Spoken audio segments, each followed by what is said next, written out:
So hello guys, welcome to my channel nursing study with Taqwa. So आज का topic जो है काफ़ी ज़्यादा हेल्पफुल रहने वाला है उन स्टूडेंट्स के लिए जो बीएससी या फिर जीएनएम या फिर नीट्स की प्रिपरेशन कर रहे हैं।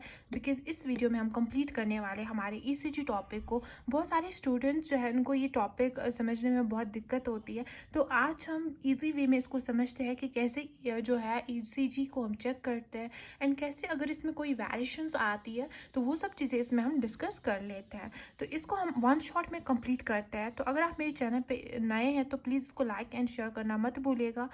तो आगे बढ़ते हैं हमारे आज के टॉपिक पे।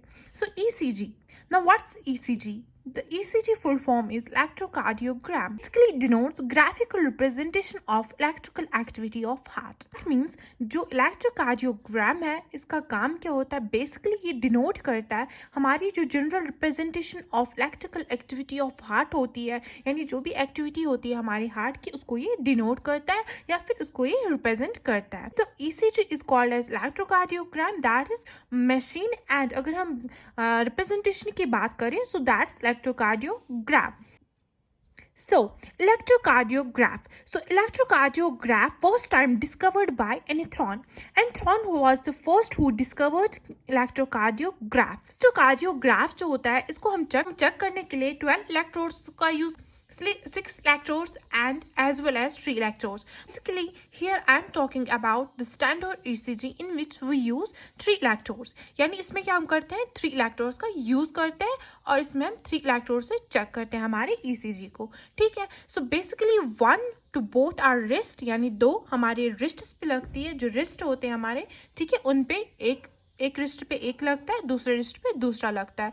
ठीक है, जस्ट लाइक ये आप मान लो जब हम हॉस्पिटल जाते हैं तो पेशेंट को भेजा जाता है तो वहाँ पे उसके एक आर्म पे एक रिस्ट पे एक इलेक्ट्रोड लगाया जाता है और दूसरे इलेक्ट्रोड पे दूसरे रिस्ट पे दूसरा इलेक्ट्रोड लगाया जाता है। एंड यहाँ पे जो है क्लोज्ड फिस्ट में इसको क्या करते हैं, यहाँ आप देख सकते हो, यहाँ पे इसको एक एंकल पे एक इलेक्ट्रोड का यूज करता है।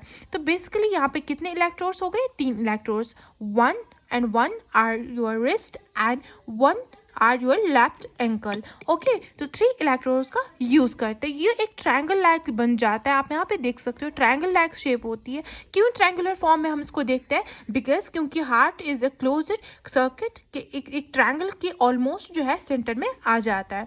तो यहाँ पे आपको इतना समझ में आ गया होगा क्यों हम इसको ट्रायंगुलर शेप में हम देखते हैं। बिकॉज हार्ट जो होता है ये हमारी जो है क्लोज के बीच के ऑलमोस्ट सेंटर में आ जाता है। सो हम इसको इस तरीके से चेक करते हैं, एक हमारे रिस्ट पे और लेफ्ट रिस्ट पे एंड राइट रिस्ट पे and 1 are your left ankle. So अगर हम नॉर्मल ईसीजी की बात करते हैं, सबसे पहले इसमें बहुत सारे वेरिएशंस होती है। ठीक है, अगर हम आती है कैसे हम जो है एक नॉर्मल ईसीजी को चेक करते हैं और कैसे अगर किसी ईसीजी में जो है कुछ वेरिएशंस आती है तो कैसे उसको भी चेक करते हैं, तो आगे हम इसमें डिस्कस कर लेते हैं। तो सबसे पहले हम डिस्कस कर लेते हैं नॉर्मल ईसीजी की। जो हमारी नॉर्मल ईसीजी होती है उसको कैसे हम देखते हैं। तो सबसे पहले आती है हमारी पी वेव। ठीक है, जो पी वेव होती है it actually denotes the depolarization of artery. मतलब दोनों आर्टरी की जो वॉल है उसमें जो सोडियम का इन्फ्लक्स हुआ है, ठीक है, उसको हम यहाँ पे देखते हैं। ठीक है, तो इसमें क्या कंट्रैक्शन हुआ है या फिर डीपोलराइजेशन? इसमें जो है इसमें कंट्रैक्शन नहीं हुआ है, इसमें यहाँ पे क्या हो रहा है, डीपोलराइजेशन ऑफ आर्टरी। तो बेसिकली ये जो डीपोलराइजेशन ऑफ आर्टरी है इसमें क्या हो जाएगा, सिस्टोल ऑफ आर्टरी। यानी जो हमारी आर्टरी एंड जो सिस्टोल है वो क्या करेंगे, ब्लड को जो है कहाँ लाएंगे, हमारी वेंट्रिकल्स में लाएंगे। ठीक है, तो इसको हम बोलते हैं पी वेव। तो यहाँ पे तो that's all about P wave. ठीक है, इसके बाद जो हमारी वेव आती है दैट इज QRS वेव। ठीक है, QRS कॉम्प्लेक्स इसको हम बोलते हैं। ठीक है, अगर हम देखते हैं QRS वेव जो होती है इसको हम क्या बोलते हैं, QRS कॉम्प्लेक्स भी बोलते हैं। इसमें क्या होता है, इसमें डीपोलराइजेशन ऑफ वेंट्रिकल्स होती है। ठीक है, जो वेंट्रिकल्स जो है डीपोलराइज करेंगे तो उसके बाद क्या होगा, उसके बाद जो है वेंट्रिकल सिस्टोल होंगी। This ventricle systole continues till the end of T wave. यानी जब तक ये टी वेव हमारी जो है एंड नहीं होती तब तक क्या हो जाता है, ये जो हमारी QRS कॉम्प्लेक्स होती है ये क्या हो जाती है, दिस वेंट्रिकल सिस्टोल कंटिन्यूस, ये कंटिन्यूस चलती रहती है। ठीक है, this is going to followed by ventricular systole. ठीक है, तो इसमें क्या हो जाता है, हमारा डीपोलराइजेशन ऑफ वेंट्रिकल्स होती है। यहाँ पे आपने देखा यहाँ पे डीपोलराइजेशन ऑफ आर्टरीज हो गई, ठीक है, यहाँ पे डीपोलराइजेशन ऑफ वेंट्रिकल्स हो गई। ठीक है, तो आगे हमारी आती है next wave, that is T wave. ठीक है, दैट जो होती है टी वेव होती है, जो बेसिकली क्या करती है, रिपोलराइजेशन ऑफ वेंट्रिकल्स। देखो कुछ आपने नोट्स किया होगा, यहाँ पे आपने देखा डिपोलराइजेशन ऑफ आर्टरी हो गई, फिर डिपोलराइजेशन ऑफ वेंट्रिकल्स हो गई, इसके बाद डिपोलराइजेशन ऑफ वेंट्रिकल्स तो हो गई, लेकिन क्या हो गया, डिपोलराइजेशन ऑफ वेंट्रिकल्स। तो एक सवाल अराइज होता है बच्चों का कि क्या जो ये डीपोलराइजेशन रिपोलराइजेशन वेंट्रिकल्स तो हो गया, लेकिन रिपोलराइजेशन ऑफ आर्टरीज क्यों नहीं हुआ। तो यहाँ पे बहुत सारे स्टूडेंट्स का ये इश्यू आ रहा होगा कि मैम डीपोलराइजेशन ऑफ आर्टरी भी हो गई, डीपोलराइजेशन ऑफ वेंट्रिकल्स भी हो गए, लेकिन फिर जो है रिपोलराइजेशन ऑफ वेंट्रिकल्स तो हो गया, लेकिन रिपोलराइजेशन ऑफ आर्टरी क्यों नहीं हुआ। ठीक है, रिपोलराइजेशन ऑफ आर्टरी क्यों नहीं हुआ। बेसिकली रिपोलराइजेशन ऑफ आर्टरी भी होती है जब हमारी PQRS कॉम्प्लेक्स जो है ये जब डिपोलराइजेशन ऑफ वेंट्रिकल्स करता है, तो यहाँ पे उसी टाइम क्या हो जाता है, शॉर्ट इंटरवल में इतना छोटा सा इंटरवल होता है कि जो एक डोमिनेट यानी जो हमें दिखाई नहीं देता है, उस दौरान हम इसको क्या करते हैं, उसको हम रिप्रेजेंटेशन में नहीं देखते हैं, तो QRS कॉम्प्लेक्स हो जाता है। ठीक है, ये जो QRS कॉम्प्लेक्स है ये चलता रहता है जब तक टी वेव जो है ये एंड नहीं होती। तो ठीक है, ये हमारी थी नॉर्मल ECG। नॉर्मल ECG में हम देखते हैं जो हमारे PQ, यहाँ पे P और Q इंटरवल है। ठीक है, इसको लेते हैं, इस इंटरवल में जो टाइमिंग होती है, ये इंटरवल यहाँ पे ये 0.16 सेकेंड्स का होता है। फिर उसके बाद आती है हमारी Q एंड T इंटरवल। यहाँ पे आप देख सकते हो Q एंड T इंटरवल। ये जो Q एंड T इंटरवल होता है ये कितने सेकेंड्स का होता है, दैट इज 0.35 टू 0.42 सेकेंड्स। ठीक है, तो ये हमारा इंटरवल है होता है P एंड Q का, एंड ये होता है Q एंड T का। ठीक है, sorry that's Q and T। ठीक है, तो यहाँ पे है Q एंड T। ये तो ये तो थी हमारी नॉर्मल ECG। बट अगर हम उस ECG की बात करें जहाँ पे कोई वेरिएशंस होती है या फिर कोई डिफ्लैक्शन होती है, सो देयर से हम देखते हैं कि there is a some deflection और some variation is the actually happening in the heart. So यहाँ पे ये चीज़ें हम इसको डिस्कस करते हैं।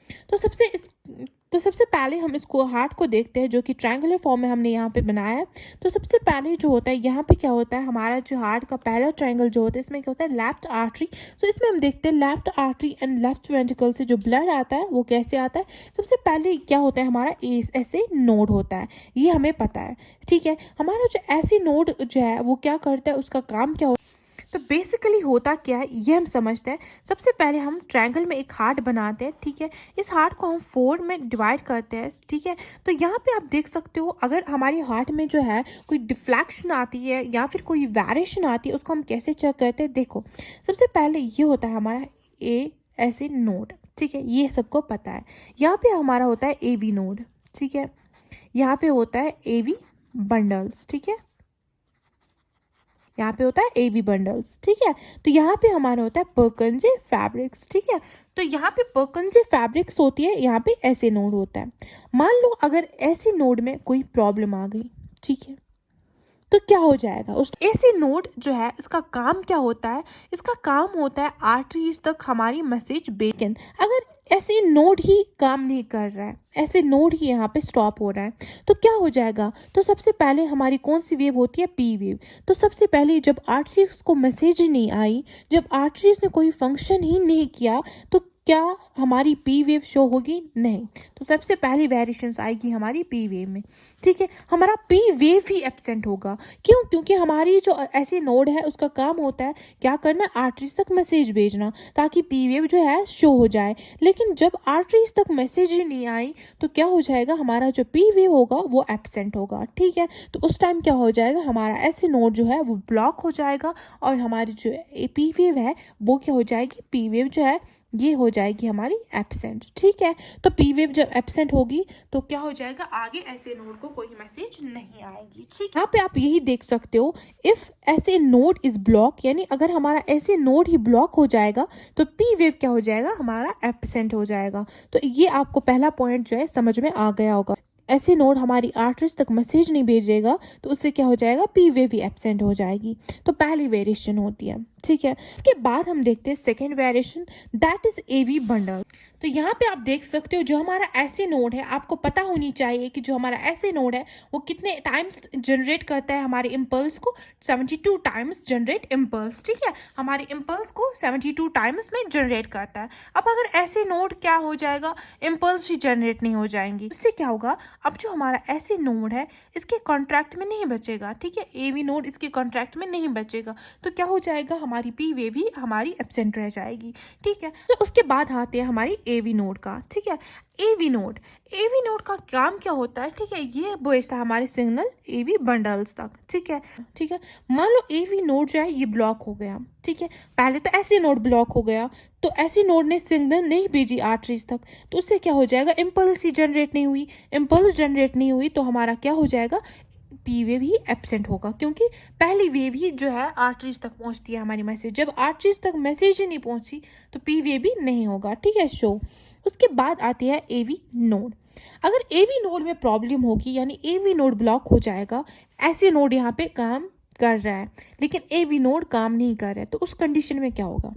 ठीक है, उस कंडीशन में जो है अगर हम देखें, ऐसी नोड जो है ये क्या कर रहा है, ये जनरेट करता है हमारी इम्पल्स को जनरेट करता है 72 टाइम्स। 72 टाइम्स से जनरेट करता है हमारी इम्पल्स को। लो इम्पल्स जनरेट हो गए लेकिन ऐसे एवी नोड तक वो पहुंचे ही नहीं, तो क्या हो जाएगा, वहां पे एवी नोड तो ब्लॉक है, तो ऐसे नोड यानी पी वेव जो है ये रिप्रेजेंट तो होगा, लेकिन उस टाइम क्या होगा, हमारी जो एवी नोड है ये ब्लॉक हुआ होगा, तो वेंट्रिक्यूल्स नॉट बी अंडर ऐसे नोड, यानी ऐसे नोड के अंडर वो नहीं होगा। ठीक है, तो वहां पे क्या होगा, वेंट्रिकुलर एस्केप हो जाएगा। सो वी नीड ऐसे नोड या फिर पेसमेकर। यहाँ पे हमें चाहिए होगा फिर पेसमेकर। बहुत सारे आपने सुना होगा कि हॉस्पिटल में जो है जो पेशेंट होता है, बेसिकली जब उसका हार्ट जो होता है, नॉर्मल हार्ट अटैक जो होता है, तो वो क्या होता है, उस टाइम क्या हो जाता है, हमारा पेसमेकर जो है वो हमें डालना पड़ता है। वो क्यों डालना पड़ता है, यहाँ पे आप समझ सकते हो, ऐसी नोड काम कर रहा था, इम्पल्स तो जा रहे थे, लेकिन एवी नोड काम नहीं कर रहा है, एवी नोड ब्लॉक है। तो एवी नोड ही जब ब्लॉक है, वहां से जो है 72 टाइम जो है इम्पल्स जनरेट हो रहा है, लेकिन एवी नोड जो है हमारा कॉन्ट्रैक्शन में ही नहीं है, ऐसी नोड के कॉन्ट्रैक्शन में ही नहीं है। तो उस कंडीशन में क्या होगा, हमारा जो वेंट्रिकल्स है वो वहाँ पे ब्लॉक हो जाएगा एंड वो ऐसी नोड के कॉन्ट्रैक्शन में नहीं आएगा। सो दैट हमें यहाँ पे पड़ती है ज़रूरत हमारे पेस मेकर की। देख सकते हो हमारी पेस मेकर जो है उसकी यहाँ पे हमें फिर नीड पड़ती है। ठीक है, तो यहाँ पे हम आगे बढ़ते हैं। देखो, सबसे पहले रेशो की बात करें, 72 टाइम्स हमारी इम्पल्स जनरेट होती है।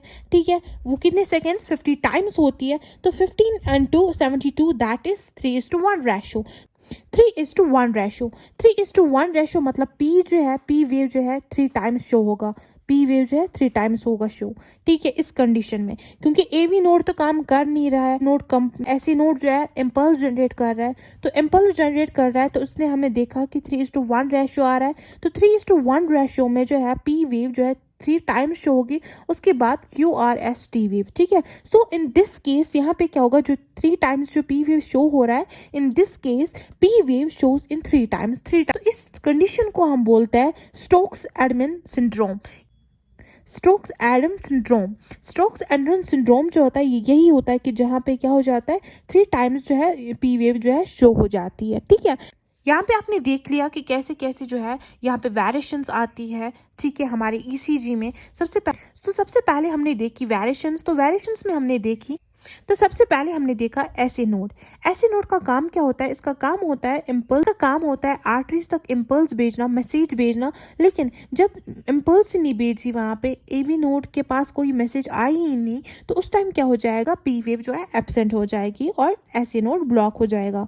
लेकिन अगर एवी ऐसे नोड तो काम कर रहा है, ये तो इम्पल्स भेज रहा है, अपनी 72 टर्म्स ये क्या करता है, जनरेट करता है इम्पल्स को, इसने इम्पल्स तो भेज लिए, लेकिन क्या हुआ, एवी नोड एब्सेंट है, एवी नोड ब्लॉक है, तो उस कंडीशन में क्या होगा, वेंट्रिकल्स नॉट बी अंडर ऐसे नोड, तो उस टाइम ये क्या हो जाएगा, सो दैट उसमें ऐसे नोड हमें क्या हो जाएगा, ब्लॉक हो जाएगा और हमें पेस मेकर की ज़रूरत पड़ती है। तो अगर हम रेशो की बात करें, यहाँ पे हमने देखा 3:1 है, फिर हमने देखा कि हमारी पी वेव जो है इस कंडीशन में क्या हो जाएगी, 3 टाइम्स शो हो जाएगी, उसी को हम बोलते हैं स्टोक्स एडमिन सिंड्रोम। ठीक है, तो आगे बढ़ते हैं, ये तो थी वेरिएशंस। ठीक है, अब हम देखते हैं कि ईसीजी में अगर ये वेरिएशंस आती है तो कैसे शो हो जाती है। ठीक है, यहाँ पे देखो, सबसे पहले यहाँ पे देखते हैं जी, उसके बाद जो हमारा टी वेव होता है, ठीक है, अगर कोई वेरिएशंस होती है तो उसके बाद हम देखते हैं, देखो ये तो टी वेव थी, टी वेव एकदम फ्लैट थी, ठीक है, ये हमारी टी वेव फ्लैट थी। उसके बाद जो हमारी एस टी सिगमेंट होती है, ये जो एस टी सिगमेंट होती है ये एकदम फ्लैट हो जाती है, ठीक है, फ्लैट हो जाती है। अभी तक ये क्या थी, अभी तक ये ऊपर थी, लेकिन अब ये क्या हो रहा है, एस टी सिगमेंट जो है डिप्रेस हो गया है, सिगमेंट है वो क्या हो गया, हमारा डिप्रेस हो गया। This is the indicator of when the heart gets less amount of oxygen. तो यहाँ पे हमें समझ आ जाता है कि जब हमारे हार्ट तक ऑक्सीजन का अमाउंट जो है वो इनफ अमाउंट में नहीं मिलता है, तो उसी को हम बोलते हैं मायोकार्डियल एस्कीमिया। सो एस्कीमिया ये जो होती है, ये मायोकार्डियल एस्कीमिया जो होती है, ये किस कंडीशन को बोलते हैं, जब हमारी जो एस टी सेगमेंट है ये डिप्रेस हो जाती है, फ्लाइट लाइक हो जाती है, तो उस टाइम क्या हो जाता है, हमारी हार्ट को जो है इनफ ऑक्सीजन नहीं मिल पाता, ये तो था डिप्रेस। लेकिन अगर हमारा एस टी सेगमेंट जो है एलिवेट हो रहा है, देख सकते हो ये ऊपर की तरफ एलिवेट हो रहा है, तो उस कंडीशन को हम क्या बोलते हैं, मायोकार्डियल इन्फेक्शन। ऑलवेज रिमेंबर, ये पॉइंट आपको याद रखना है, always remember S Q complex would be equal to pulse rate, ठीक, यानी क्यू आर एस कॉम्प्लेक्स जो होता है, हमेशा आप ये पॉइंट याद रखना, जो हमारा क्यू आर एस कॉम्प्लेक्स होता है would be equal to the heart which भी equal to the heart rate. अगर हमें चेक करना होता है, हमारी हार्ट रेट जो चेक करनी होती है वो किस रेट पे हम करते हैं, वो किस कॉम्प्लेक्स पे हम करते हैं, वो करते हैं हमारे क्यू आर एस कॉम्प्लेक्स पे। तो ये आपको अब समझ में आ गया होगा। तो this is all about ECG. So I hope आज का लेक्चर आपको बहुत अच्छे से समझ में आ गया होगा। अगर आपको कहीं पे भी डाउट लग रहा है या कहीं पे भी आपको समझ में नहीं आया तो आप मुझे नीचे कमेंट सेक्शन में बोल सकते हैं, मैं पूरी कोशिश करूंगी आपका डाउट क्लियर करने की। अगर आज का लेक्चर आपके लिए हेल्पफुल रहा हो तो प्लीज़ इसको लाइक एंड शेयर करना मत भूलेगा। तो मिलते हैं हमारे नेक्स्ट लेक्चर में, तब तक के लिए bye bye and take care and thanks for watching.